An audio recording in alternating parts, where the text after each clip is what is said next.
तो थाना प्रभारी जो मुंशी जी थे वो हमारा बात एक भी नहीं सुना। खाली बार बार हमको बोल रहा था तुम वो सबको गोतिया मान के अपना सेटलमेंट कर लो, वरना तुमको हम 420 का धारा लगा के तुमको अंदर कर देंगे। 420 धारा लगाने हमको खोज रहा है, बट हमारा ज़मीन इतना गलत तरीक़ा से खरीद बिक्री हुआ। मुखिया का साइन फ्लॉप था, वंशावली फ्लॉप था, फिर भी वो सब के बारे एक्शन नहीं ले रहा है, केवल हम ही को टारगेट किया जा रहा है।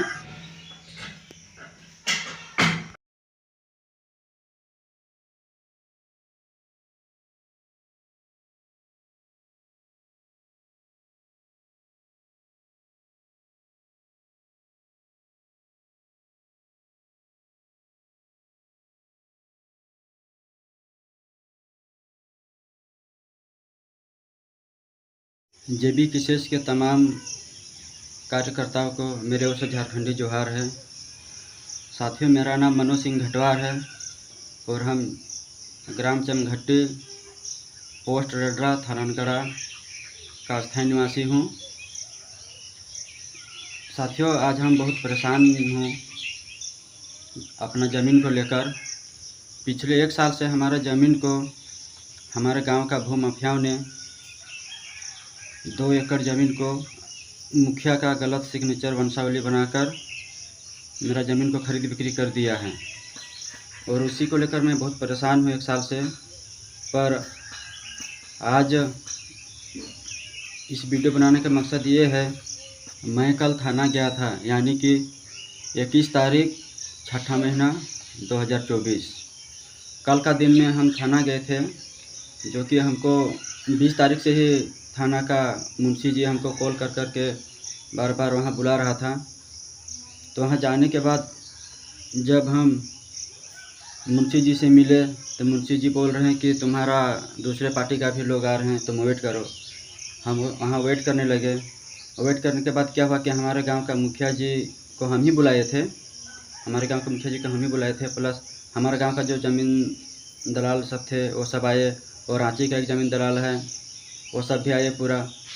और हमको थाना में बैठा के एक तरफा कर दिए, और थाना का जो मुंशी था वो भी एक तरफा बात करने लगा, मेरा विचार सुनने ही नहीं लगा। हम बोले कि हमारी ज़मीन है, हम काहे डरेंगे। तो बोल रहा है कि काहे डरोगे बाबू, वो तुम्हारा गोतिया का ज़मीन है, ऐसे वैसे बोलने लगे। और मेरा गोतिया का ज़मीन है कि नहीं है ये हमको अच्छे से भी पता नहीं है, पर पहले जो गेम किए हैं मेरे साथ वो हमारे मुखिया जी और हमारे गांव का जो भू माफिया बोल रहे थे, उनका नाम ही ले लेता हूँ, रमेश महली, उमेश महतो। यही सब की वजह से हम अपना आसाम गए थे। वहीं जाने के बाद ये सब अपना खुरापाती दिमाग चलाए और इसको कैसे कैसे बर्बाद करेंगे, ये चीज़ वहीं से वो सब प्लानिंग बनाने लगे। हमको जानबूझ कर वहाँ ले गए, वो सब के गोतिया बनवाए, और गोतिया बनाने के बाद यहाँ तक बोले कि तुम्हारा ज़मीन को हम लोग ये सबसे पावर दिलवा देते हैं, ये सबसे पावर दिलाने से तुम्हारा ये फ़ायदा होगा कि तुम्हारा जो ज़मीन है वो सुरक्षित रह जाएगा और ये सब का हाथ कट जाएगा, अन्यथा ये सब कभी तुम्हारा ज़मीन को और नहीं बेच सकता है। बट ये चीज़ हम लोग को भी कंफर्म पता नहीं था कि वो हमारे गोतिया ही क्या है, बस एक मेहमान रुपये वो आता था जाता था। पर यही सब वो सबको जानबूझ के गोतिया हम लोग का साबित करा दिए, और साबित कराने के बाद देखिए क्या हो रहा है। यही आदमी से बोले कि तुम्हारी ज़मीन का खतरा नहीं है, और यही सब फिर वो सब को बुला बुला के हमारी ज़मीन को बेचा ख़त्म कर दिए। अभी 2 एकड़ है और 2 एकड़ ज़मीन को ये सब बेच दिए हैं, और हमारे पास अब एक भी ज़मीन नहीं रहा, बस एक थोड़ा सा घर बच गया, वही रह गया है, बाकी और कुछ भी नहीं रहा। और जब हम थाना में ये चीज़ बात को बताया तो थाना प्रभारी जो मुंशी जी थे वो हमारा बात एक भी नहीं सुना। खाली बार बार हमको बोल रहा था तुम वो सबको गोतिया मान के अपना सेटलमेंट कर लो, वरना तुमको हम 420 का धारा लगा के तुमको अंदर कर देंगे। 420 धारा लगाने हमको खोज रहा है, बट हमारा ज़मीन इतना गलत तरीक़ा से खरीद बिक्री हुआ। मुखिया का साइन फ्लॉप था, वंशावली फ्लॉप था, फिर भी वो सब के बारे एक्शन नहीं ले रहा है, केवल हम ही को टारगेट किया जा रहा है। और अभी मुखिया जी भी हमारा सपोर्ट नहीं कर रहे हैं, मुखिया जी पहले बोलते थे मेरा तो कुछ नहीं होगा, इतना वो सब पे विश्वास किए और आज हम अकेला पड़ गए।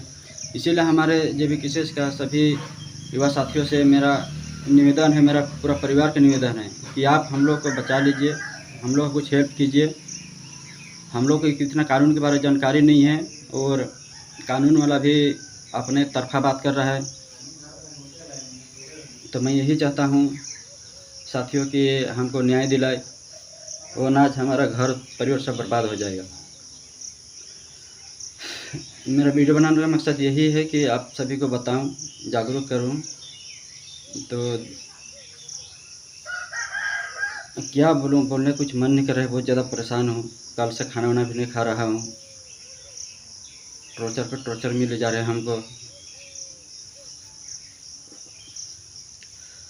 काफ़ी के ऊपर उम्मीद लगाए बैठा हूं, आप लोग सभी हमारे JB किसी के साथियों के ऊपर कि आप लोग कुछ हमारी हेल्प करें, मदद करें, हमारी सहायता करें, हमको न्याय दिलाए। फिर से आप सभी को झारखंडी जोहार बोलता हूँ और जितना हो सके इस वीडियो को ज़्यादा से ज़्यादा शेयर करें और हमको न्याय दिलाने में आप लोग मदद करें। धन्यवाद।